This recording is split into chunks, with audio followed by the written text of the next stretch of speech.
Hi everybody, Brian here from quantlabs.net. In this video, I'm going to show you the parsing of when you come into the GitHub repository. Under here, the algo trading signal with the email all separated by underscore in the words. Here in the description or README, what you'll find here is there's two coding samples. Python example to download email with Yahoo or Gmail. And the other one, this contains signaling, but this shows how to send emails with Gmail. So I'm going to be focusing on how to download email. So this, what I'm about to show you is built off of this. And that's for the video of Python example to download email with Yahoo or Gmail. So let me just show you, I've got the example I want to show you. I'm going to fire it up right here. Okay, so it's going to fire up, and I'm going to send out an outbound email to the Yahoo email address that I've shown before. This is the content of what I'm going to email out in a sec. So I've got the subject, alert, whatever that might be, and then the body I have here a comma separated row with the symbol, quantity, and that's the number of units. The closing price, the last closing price from the generator of the signal. And then if you want to put in, I don't know, info on hard, take profit, and a stop loss as well.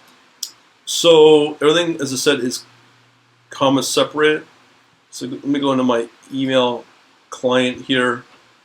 Okay, so we have here this program running, and it's checking email. So it's checking the Yahoo email. There it comes. So it's sent out. Let's see what happens here. Okay, so this is exactly what I want. I'm going to break this right now.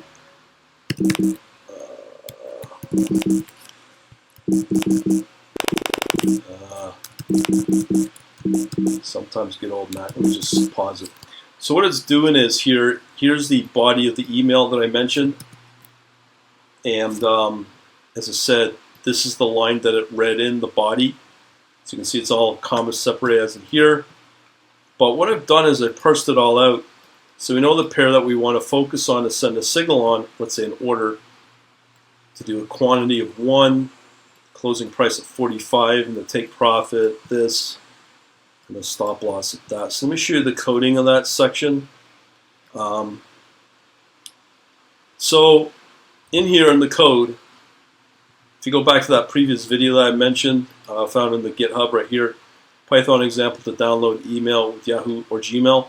In that same source file, you should be able to find the new changes, and how to parse up what you sent out. So what happens is we know that we're waiting for a new email in this loop, or it's really an infinite loop with a while one. So we get the message. We get the text message, or the text content. Here, get first text block. So what we need to do now is we need to parse up or split that line by comma. So here's the example that we should receive, which says an example. So you can see it's comma separated. And we split them up, parse them up into tokens.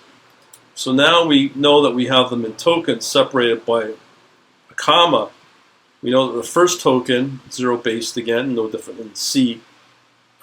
Token 1 is the symbol, quantity is token 3. Now remember, these are all in string format, so now we also got to convert that particular token, the third token, into a float, which is a quantity. And just so you know, quantity units that are be sent out, which is part of the order, you can send out partial units. So you could send out 1 unit or 1.5 or 1.25 units, no problem. So that's why we convert it into a float. Then we parse up, get our 5th token, and then that is again converted into a float. That becomes the current close. So that's what we're going to send the order as, because that's the most recent closing price that we should have from the signal generator. And that's what we're going to place the order on. Now, it depends on the order. If you're doing a market limit order, if you wanted to apply somewhere in the logic in this script, You get the take profit, which is the 7th token, again convert it to float, and again stop loss, which is the 9th token, and convert that into a float. And then here we have what we just printed out here, this fun stuff right here: pair, quantity, close, take profit, stop loss. That's all parsed up here, and it's all converted in strings so it can be printed properly.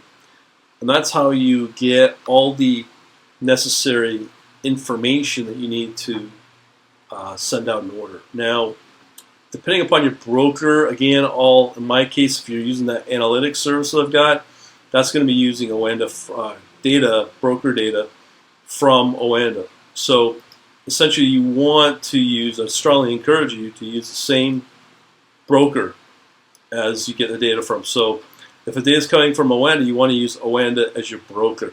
And the reason I use Oanda is to support Americans so that they can do exactly this and not worry about being banned like with FXCM and whoever else that have very few brokers out there, forex brokers in the US that support Python as these guys do, Oanda that is. So that's why I use Oanda to support Americans.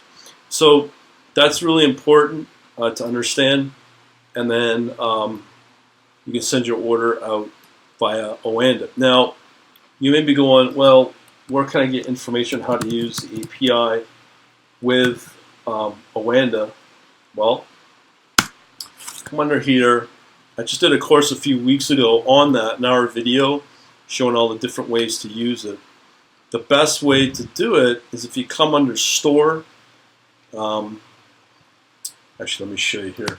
If I go under the Academy section, which means you have to be a paying customer to get access to this, right under here, courses, I've got now a new section here called Oanda API Forex Workshop, which, as I said, was done a few weeks ago, and that gives you an overview of about an hour and 10 minutes or something, a video on how to do Oanda API. If you're new to all of it, you might want to, again, take this course, the Python Algo Trading Course Infrastructure, because this one will give you a lot of the components that are needed for a bot strategy or automated strategy in Python, and also covers cryptocurrency. But because people were wanting another same coding logic, I did a dedicated video with source code I provide using the API for Oanda for Forex. You can also do the same thing for CFD as well, but not recommended. But you can do that. So this exists, the Oanda API Forex Workshop, which I made available. In order to get that, again, come into the store, and I'm only making it available for my elite members. So if you come into the store and choose this elite option, you'll get access to that particular course. Okay, so continuing along in the source code here, this sort of information, doing that Oanda API workshop will help you get a better handle on how to use Oanda, because it's very difficult to navigate. I'll show you in another video on just how to do a simple order as an example, and hopefully we get it working. Have a good day.